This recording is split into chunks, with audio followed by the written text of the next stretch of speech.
നമസ്കാരം സുഹൃത്തുക്കളെ, ഇന്നത്തെ വിഷയം ജർമ്മൻ ഭാഷാ പഠനവും ജോലിക്ക് വേണ്ടി ജർമ്മനിയിൽ പോകുന്നതുമാണ്. നിങ്ങൾ എൻ്റെ വീഡിയോ ആദ്യമായിട്ടാണ് കാണുന്നതെങ്കിൽ തീർച്ചയായിട്ടും ഒന്ന് സബ്സ്ക്രൈബ് ചെയ്യാൻ മറക്കരുത്. ഇപ്പോൾ ഗ്രാമങ്ങളിൽ പോലും ഫ്ലെക്സുകളും ബോർഡുകളും നിരന്നു കഴിഞ്ഞു. സ്റ്റൈഫൻഡോടുകൂടി ജർമ്മനിയിൽ നഴ്സിംഗിന് പഠിക്കാം, അല്ലെങ്കിൽ ഓസ്ബിൽഡിംഗ് എന്ന കോഴ്സ് പഠിക്കാം എന്നുള്ള മോഹന വാഗ്ദാനവുമായി ഏജൻസികൾ ഉൾപ്പെടെ നമ്മളുടെ കുട്ടികളെ സമീപിക്കുന്ന രീതിയാണ് ഇപ്പോൾ അവലംബിച്ചുകൊണ്ടിരിക്കുന്നത്.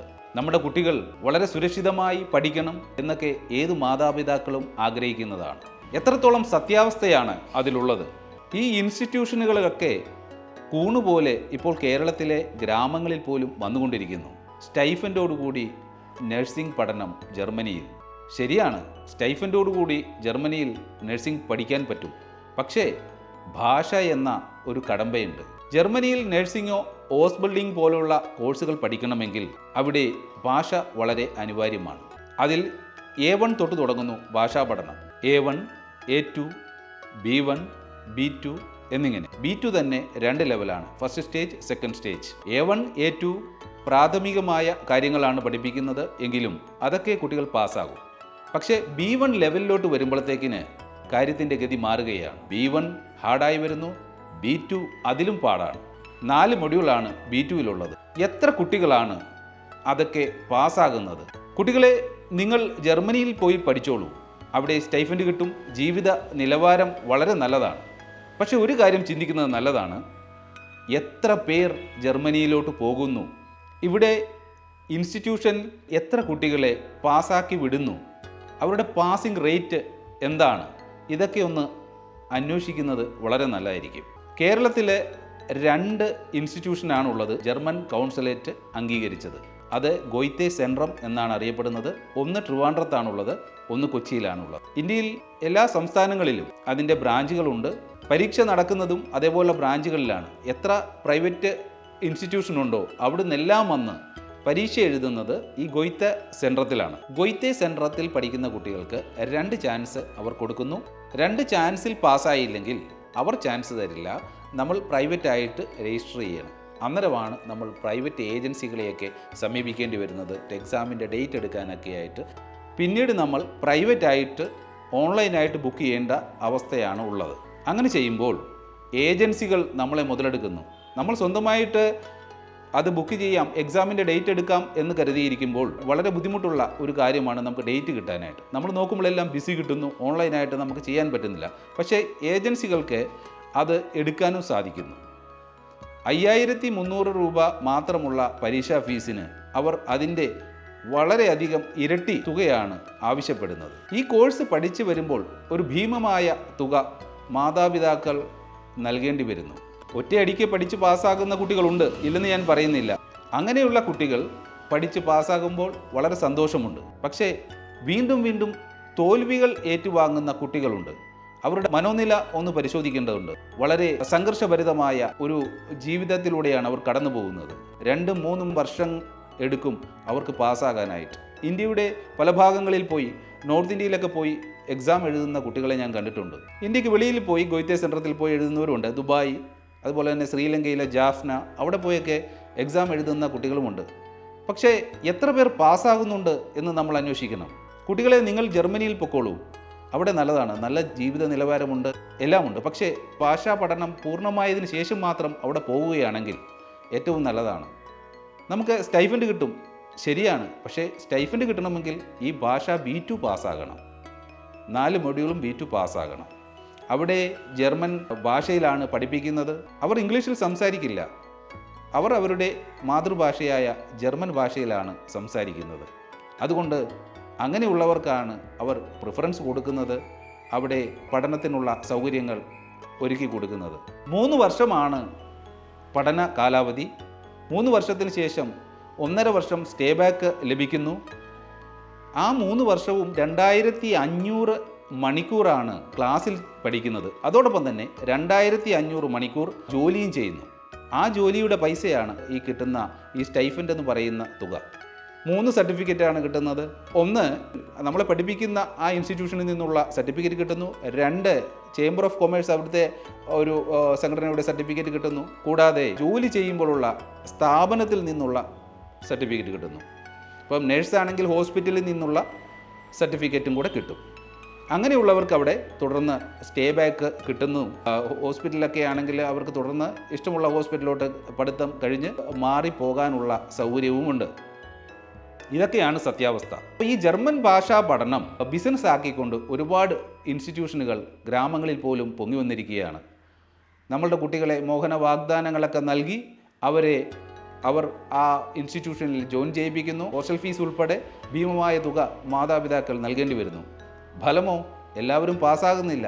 1000 പേര് എഴുതി കഴിഞ്ഞു കഴിഞ്ഞാൽ ഒരു 100 പേർ പോലും മുഴുവനും എക്സാം പാസ്സാകുന്നില്ല. അവർ വീണ്ടും വീണ്ടും എഴുതി സംഘർഷഭരിതമായ ആ കാലഘട്ടത്തിലൂടെ കടന്നു പോകുന്നു. ചിലരൊക്കെ ഇതൊക്കെ ഉപേക്ഷിച്ച് വേറെ കോഴ്സുകളൊക്കെ എടുത്ത് നാട്ടിൽ തന്നെ വേറെ കോഴ്സുകളൊക്കെ എടുത്ത് പഠിക്കുന്നവരെയും കാണാം. ഇതൊക്കെ നമ്മളുടെ കുട്ടികൾ അറിഞ്ഞിരിക്കണം.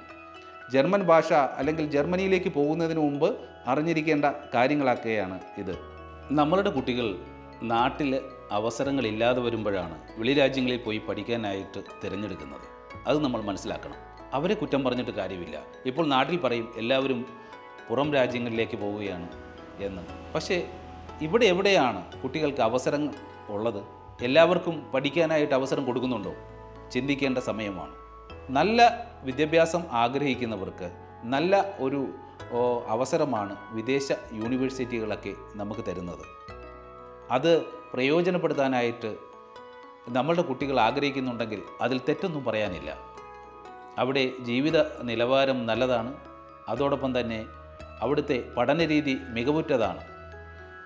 അവിടെ പഠിത്തത്തോടൊപ്പം തന്നെ ജോലിയും ചെയ്യുന്നു. ആ ജോലി പഠനത്തോടൊപ്പം ഉള്ള ബന്ധപ്പെട്ട ജോലിയാണ് അവർ ചെയ്യുന്നത്. ഇപ്പോൾ ഓസ്ബൾഡിംഗ് നഴ്സിംഗ് ആണെങ്കിൽ അവർ നഴ്സിംഗ് ജോലി തന്നെയല്ലേ ചെയ്യുന്നത്. അപ്പോൾ നഴ്സിംഗിൻ്റെ ആ മണിക്കൂറുകൾ 2500 മണിക്കൂർ എന്ന് ഞാൻ പറഞ്ഞു. ആ 2500 മണിക്കൂർ അവർ ജോലി ചെയ്യുമ്പോൾ അതിലുള്ള ഒരു മികവ് അവർക്ക് കിട്ടുന്നു. പിന്നെ മറ്റൊരു കാര്യം, അവിടെ പഠിക്കുന്നവർക്ക് അവിടെ തന്നെയല്ല മറ്റുള്ള കൺട്രികളിലേക്ക് പോകണമെങ്കിൽ പോകാം. ഒരു എക്സാം എഴുതി കഴിഞ്ഞ് കഴിഞ്ഞാൽ അവർക്ക് പോകാവുന്നതേ ഉള്ളൂ. പിന്നെ ഇന്ത്യയിൽ വന്ന് ജോലി ചെയ്യണമെങ്കിൽ ഇന്ത്യയുടെ മാൻഡേറ്ററി ആയിട്ടുള്ള ചില പരീക്ഷകൾ പാസ്സാകേണ്ടതുണ്ട്. ഏതായാലും യൂറോപ്യൻ കൺട്രികളിൽ ജോലി ചെയ്യാൻ അവർക്ക് എങ്ങോട്ട് വേണമെങ്കിലും മൈഗ്രേറ്റ് ചെയ്യാവുന്നതേ ഉള്ളൂ. നമ്മളുടെ കുട്ടികൾ +2 പാസ്സായതിനു ശേഷം നീറ്റിന് വേണ്ടി ആദ്യം ട്രൈ ചെയ്യുന്നു.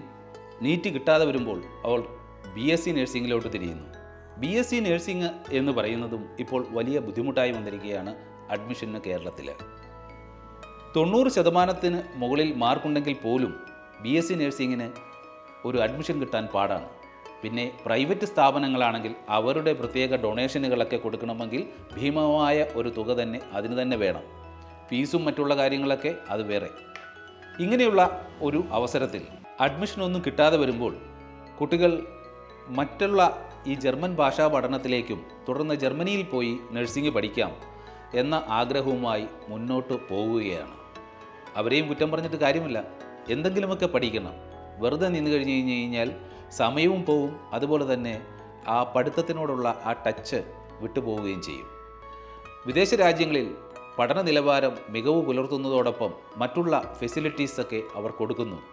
അവിടെ ഇൻഷുറൻസ് ഉണ്ട്, ജീവന് പരിരക്ഷയുണ്ട്, അങ്ങനെ ഒരുപാട് ഫെസിലിറ്റികളുണ്ട്. ഈ ജർമ്മൻ ഭാഷാ പഠനം അത്ര എളുപ്പമുള്ള കാര്യമല്ല. വെറുതെ ഓടിച്ച് പഠിച്ച് പെട്ടെന്ന് പാസ്സായി പോകാം എന്ന് വിചാരിച്ചാൽ അത് തെറ്റാണ്. ഈ ഭാഷ +2 കഴിഞ്ഞ് പഠിക്കാൻ തുടങ്ങുകയാണെങ്കിൽ എല്ലാവർക്കും സക്സസ് ആകണമെന്നില്ല. കുറച്ച് നേരത്തെ തുടങ്ങുകയാണെങ്കിൽ അത് കുറച്ചുകൂടി ഈസിയാകും.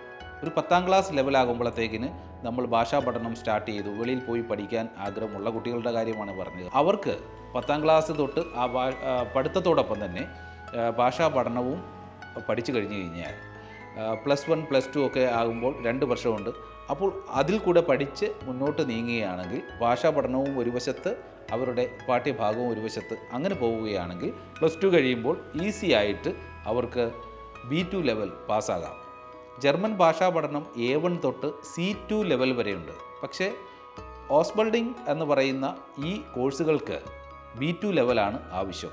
C1 C2 എന്നൊക്കെ പറയുമ്പോൾ അത് MBBS പോലുള്ള കോഴ്സുകൾക്കാണ് ആവശ്യം. തൽക്കാലം B2 വരെ പാസ്സായാൽ മതി അവിടെ അഡ്മിഷൻ കിട്ടാനായിട്ട്. അതുകൊണ്ട് കുട്ടികളെ നിങ്ങൾ നല്ലപോലെ പഠിക്കുക, ആത്മവിശ്വാസത്തോടെ പഠിക്കുക. ജർമ്മൻ ഭാഷ വശത്താക്കുന്നത് ഒരു നല്ല കാര്യമാണ്. ഒരു ഭാഷ പഠിക്കുമ്പോൾ അതിൻ്റേതായ രീതിയിൽ മുഴുവനായും ഇൻവോൾവ് ചെയ്ത് ഞാൻ പാസ്സാകും എന്നുള്ള രീതിയിൽ പഠിക്കുക. അഥവാ ഫെയിലായാൽ വീണ്ടും ലക്ഷ്യത്തിലെത്തുന്നത് വരെ അത് തുടരുക.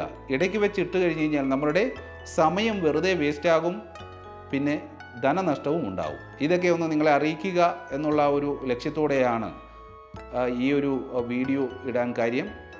ഇത് നിങ്ങൾക്ക് ഇഷ്ടപ്പെട്ടെങ്കിൽ ഇതൊന്ന് മറ്റുള്ള കുട്ടികൾക്ക് കൂടി അയച്ചു കൊടുക്കുക, മാതാപിതാക്കൾക്ക് കൂടി അയച്ചു കൊടുക്കുക. ഇതൊക്കെ മനസ്സിലാക്കിയിരിക്കട്ടെ. പുതിയൊരു വീഡിയോയിൽ മറ്റൊരു വിശേഷവുമായി കാണുന്നതുവരെ this is Praveen Sreethankam. Take care. Bye by.